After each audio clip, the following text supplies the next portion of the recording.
Hey guys, so I wanted to make this video. Haven't made one in over a year. It's been a while, and the last one I did was on my Trinity T2 Diablo Sport tuner for GM, and what I thought about it, and I did an opening and stuff on it. So I'm gonna do another video with an update on that. But if you watch that video, some of the same issues are still happening as far as freezing, or when it says loading gauges, it freezes in the little circle, the little loading marker. So but anyways, I just want to give you guys an update on my current setup. As you can see, the truck has grown. I have a 9-inch McGaughys lift kit on it, full 9-inch, got the added leaf in the back. Got 24 by 14 TIS Offroad 554 BM style wheels, and wrapped them in 37 by 13.5 24 Amp tires. It's a pretty sick setup. It's pretty aggressive. I'll show you the back.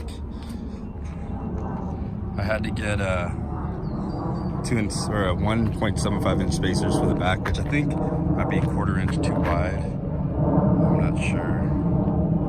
But anyways, it's a good setup. It's got -76 offset, which is about a 8-inch lip. Painted the rear end, the differential. It was already painted, but painted flat black. Let's see what else. So got tow mirrors as well. Painted the caps myself. They do have switchbacks. So I have the orange, or obviously the amber to clear, or the white. Super good. Turn it on. Start. So the white there. Got the Cognito control arms. Dirty. Gotta clean them up. So the lift kit looks like underneath. Traction bars. Painted the lower control arms. I got new fog lights, the Morimoto. They're pretty bright. They shoot out to the side like a lot. They're good though. I like them. Painted that black, flat black. This, as you can see, is chipping. I have a new one in the truck right now that is getting replaced. It was professionally painted, same color, white, black. This is getting black. This will be white. Headlights coming. Projectors, quad projectors. Let's see what else. Let's go into this in the cab. If I can unlock it.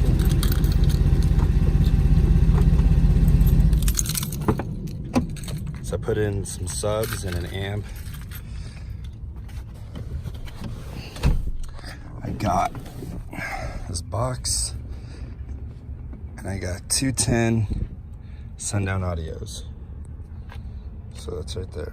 The pink rings are spacers for the subs, since they weren't the true shallow mount. But no air comes out, they're solid. It's not spraying foam, it was cut out foam. So I could take those out if I decide to go with new different subs. So there's that. And the amp is right up in there. Pretty easy to install. I have zero, you can't see it, but I have 0 gauge wire. There it is. The green 0 gauge. Had to run that. That was the toughest part on that was the running it up underneath here into the little grommet. That was a pain in the ass, just because of that fuse box that's in the way. There's a little notice there, of course. So I'll do another update on this. I still think I would do the i3 Intune if you do not like this setup, this display. If you do, then get it, obviously. But you can save yourself 200 bucks and the headaches of this. So it would spin like this and loading gauges for a while. So I'd be driving for like 15-20 minutes, still say that. And I'd have to unplug it, plug it back in for it to reset itself. And as you can see, it's still going, but I think it'll load this time. Yeah, there it is. So, but I'll do a different one, a different video on that. That's it for right now. It's looking good. Let me know what you guys think. 2015 Silverado Z71 4-wheel drive, tow mirrors, 9-inch lift. So yeah. Thanks, guys.